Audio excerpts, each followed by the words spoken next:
Gentlemen, let us move on to Manchester United, who kicked off the FA Cup with a 3-1 win over Everton at Old Trafford. Pretty professional performance, right, from United? I don't know, but I wasn't happy at all. I was happy with the results, the final results, but the performance, I wasn't happy, more especially the defensive part. Actually, they were not solid enough. They almost considered silly goals out of nowhere. But then we can see where the team is going. I have nothing much to say. Actually, I'm happy with the results. Let's keep on working. BK, talking about the defensive part, what was De Gea doing? Oh no, he nearly cost us the game. I don't know. Maybe he thought a shot was coming. I don't know what he thought. But I'm glad it was his mistake, because keepers sometimes blame the defenders for not keeping a clean sheet. Yeah. So I'm glad it was his mistake and considered a goal with his mistake. But luckily, Rashford came in. We did the things that needed to be done, and yeah, facing Reading now. All right, gentlemen, I'm just going to give you a quick story. Hopefully all of you saw these mistakes. So there was the De Gea one. There was the Kepa one against City in the 1-0, where he let that ball go. He was not supposed to let that one go. And then there was the Alisson one against Wolves, where he basically passed Guedes. Yeah? My question here is, who's the best Premier League goalkeeper at the moment? Now, before we continue that, I'm just going to throw some stats at you, right? And I'm going to just name a top 5 with stats. I'm not, please, I don't want anyone attacking me. I'm going to go with stats. So we've got Nick Pope. This is in the league. Nick Pope from Newcastle. He has conceded, he's got 10 clean sheets, actually. And he has conceded 11 goals. And he has made 50 saves. We've got David De Gea at United. He has 8 clean sheets. He has conceded 20 and made 48 saves. We've got Ramsdale at Arsenal. 8 clean sheets, conceded 14, 35 saves. Ederson at City.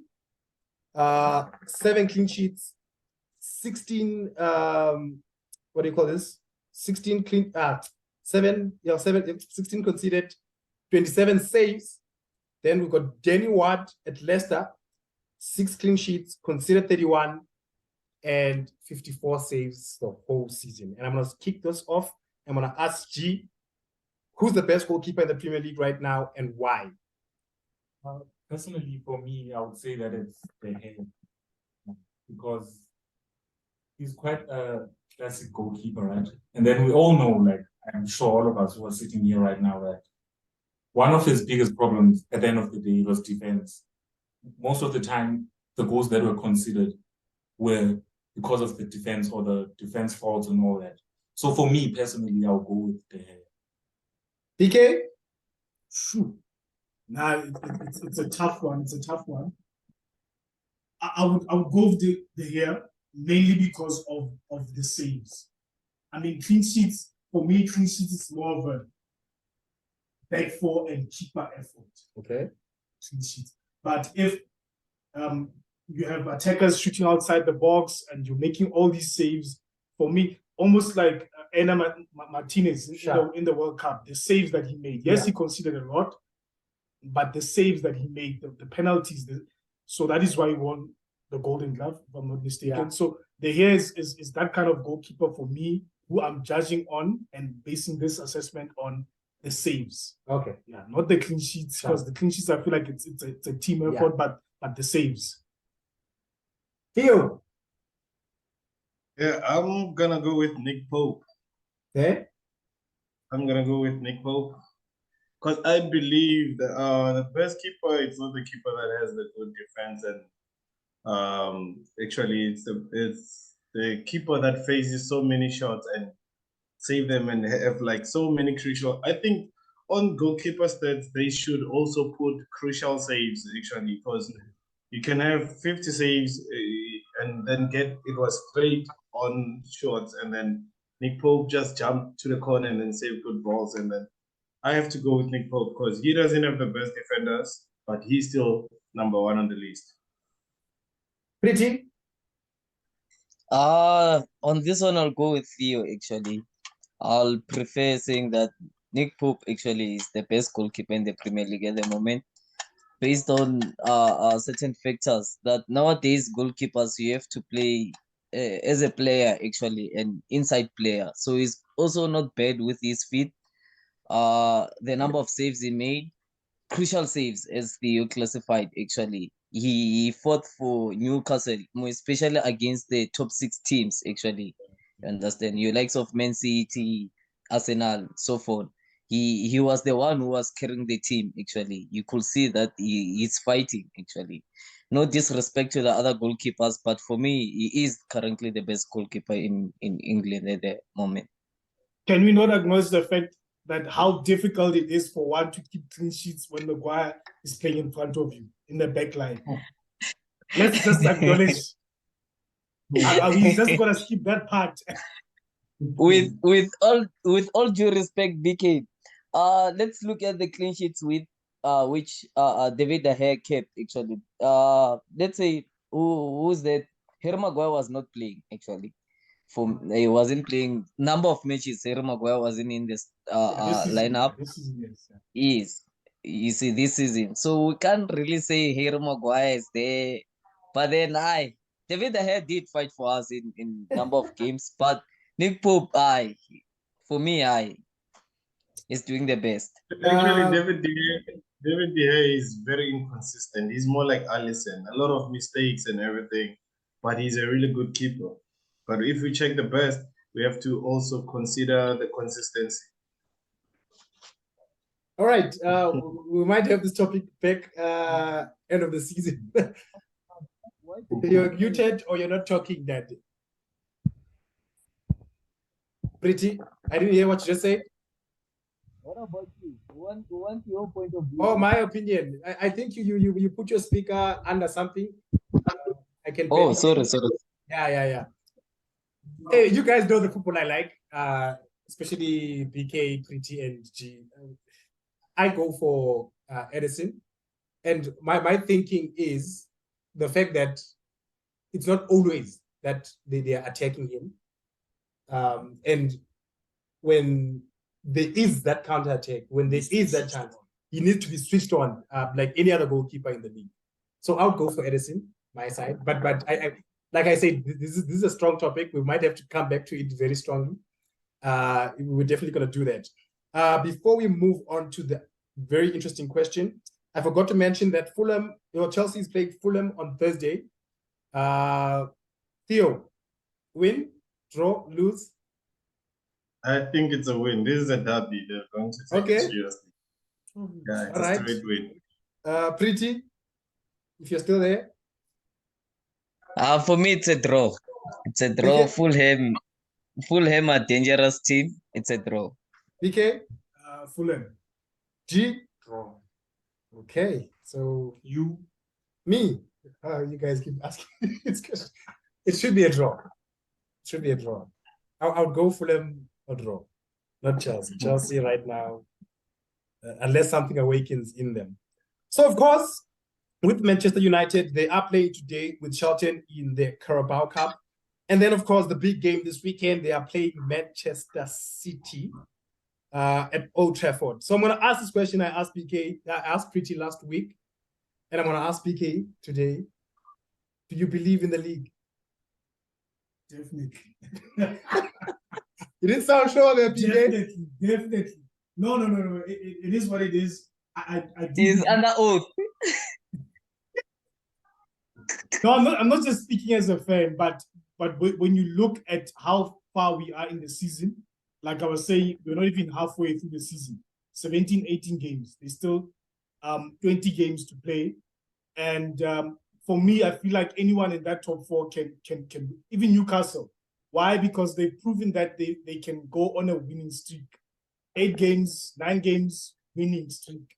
Not just draws and avoiding defeat, but actually winning games. So I feel for the mere fact that Newcastle and United have shown that, and they're not far off from City, why shouldn't they be title contenders? If we say City are title contenders, and we are 4 points away from City, why shouldn't United and Newcastle be title contenders? Otherwise, let's give Arsenal the title right now. All right, G, can you come back quickly? This one is going for you. The other day we were watching Manchester United, and you said, "I am scared of this team right now." How do you feel about the match on Saturday? Well, like I've been seeing their statistics, right, when it comes to their past games, and Rashford has been scoring, and they've been attacking. So definitely compared to our last game, I think it was 6-3. Yeah. 6-3, Alan hat-trick. I think that it will be a completely different story because United have been performing. They've been showing us that Ten Hag is telling them something in the dressing room, and then there's a mentality, you see. Because during the first half of the season, like you didn't properly see What they were doing. actually. But now you can even see when they're attacking, they know where they will pass the ball, they know when they lose the ball, how they quickly do their formation and all that. So I do believe that it's going to be a tough one. Like they will play, and Rashford might be a problem. We don't know. All right, and then last but not least on Manchester United, I'm gonna ask the United boys here. And I'm gonna throw this one to BK first. BK, Ten Hag has come up with a statement that players are not gonna get a salary more than 200K, and it's called the Ronaldo cap. How do you feel, and how is that gonna affect you guys going on to the future? No, I feel good about it because for a long time, players have been coming to United and just coming for the money and just leaving and not doing what they're supposed to do on the field, on the pitch. It's ridiculous that you have players earning over 300K. Yeah. And they're not even performing. I can't remember what Sancho is earning, but I think it's still under 200. Anthony as well. So I like that they're putting a cap on it, that we attract the players that want to come to OT and play for us, not because of the money, that want to play for the badge, want to play their hearts out week in, week out, and want to play for the coach. So for me, I don't see anything wrong with it. As I said, beginning of the season, when we were debating Conte, Ten Hag, Poch for the United job, I said Ten Hag is my guy and I trust him. So Ten Hag is your coach. Ten Hag is my coach. So the only mistake Ten Hag has done is keeping Ronaldo. No, it's keeping Maguire as the captain. For me, that's the only thing. That's the only place where I say, Chief, there you messed up. There you messed up. But any other place, I think he's handled everything well. The Ronaldo thing, it could have blown up. Could have blown up worse than it did. He handled it proper. Ronaldo left out. Thank heavens he's gone. We had other issues as well. Rashford, disciplinary issues. He benched him for being late for a meeting. Yeah. That is good player management. So I trust Ten Hag fully, 100%. Richie, how do you think Phil Jones is going to feel about this? Phil Jones surely is the coach of the academy there. I don't know, maybe he's in a vacation somewhere in Ireland. But then I hear what they're trying to say, and I feel like it's a good thing because the manner how they're gonna approach players actually, we're looking at the salary only, but players are gonna earn more than 200,000 actually in a week. If it depends on the number of the what you call bonuses actually. There are certain things we call bonuses. So Ten Hag is trying to implement that system so that players can improve in their playing, so that if you need money, you have to, let's say they say if you score 5 goals and then there are certain bonuses which you get as a player. Yeah, you get what I'm saying. For defenders, it's clean sheets. Whenever you keep certain clean sheets, and then there are bonuses which you get. So for me, it's a nice system which they're trying to implement. If they feel like it's gonna work, it's gonna work, because certain players were coming to United just to milk the club. Actually, Yeah. they're trying to say it's a cash out. Actually, that's what they were saying about Casemiro. They were saying Yeah. it's his chance to cash out. Actually, so for me, I'm happy about it. Actually, I'm happy about it. All right. I was gonna finish this off with you, United guys, but I see Theo's shaking his head there. Theo, thoughts? I just have to say, Kora, I give it up to him. He's done a good job lately, but now with that statement, I haven't heard, but I think he's off ramping because it's going to damage the chances of them in the market of getting good players. If he puts a cap on money, okay, let's be honest. Football is all about money lately because you can see the prices of players are being priced in a ridiculous level. Like, let me show you an example with Enzo Fernandez. They're saying you should pay 120 million. 5 years ago, 120 million was a lot. It was Yeah. a world record fee and everything. So if you want to put a cap on salary, so meaning you're saying, okay, we United, we want average players only. We won't sign Neymar. We won't sign top players and everything. So it's gonna be bad when players hear about these and then they say you are linked to Man United. They'll be like, oh no, I'm good. Rather go to Chelsea. I can earn for my wealth. You understand? So he's more damaging his chances of getting good players. You want Warriors, I understand, but Warriors you're gonna get them in small teams. I actually wonder, just to jump into the topic myself also, if you guys want to sign a Kylian Mbappe says, I want to come to Old Trafford. Pretty Bonuses. Bonuses. That's what I'm saying. Dog, listen, you're gonna earn more than 200,000, but with bonuses, that's what we're proposing to you. If you score 5 goals in 5 matches, you get 50% of the money of your weekly wages. You understand? Meaning Alright. that you're gonna earn 300 and something. The thing is, they're trying to make players not come to United just to likes of Pogba. What Pogba did, Yeah. you understand? Pogba was earning too much money without playing. You understand? There are certain players who they just come and they don't play at all. That's what he Yeah. classified with the average players, those players. Yeah, And yeah. they're earning more than the money which they deserve. So he's Sure. trying to say that if you want to earn more, you have to deserve more. You understand? But, More like but- now, if Rashford says that I want more wages, it's not like they can't negotiate with him so that he gets more wages. You have to earn your respect to earn more wages. That's what he's trying to say, actually. But Pogba was worth that money because he was a good player at United. Don't check that period that he had injuries and a fallout with coaches. But Pogba was a very, very good player and in United colors. He Alright. was, but how can you have a fallout with so many different coaches actually at the same time? What does it say about you as a player? Look at now that We know about his personality. Yeah, we're gonna argue a lot. Let's cut it. All right. Gentlemen, wait. I'll put this for the next episode. We'll try and dive deep into this one.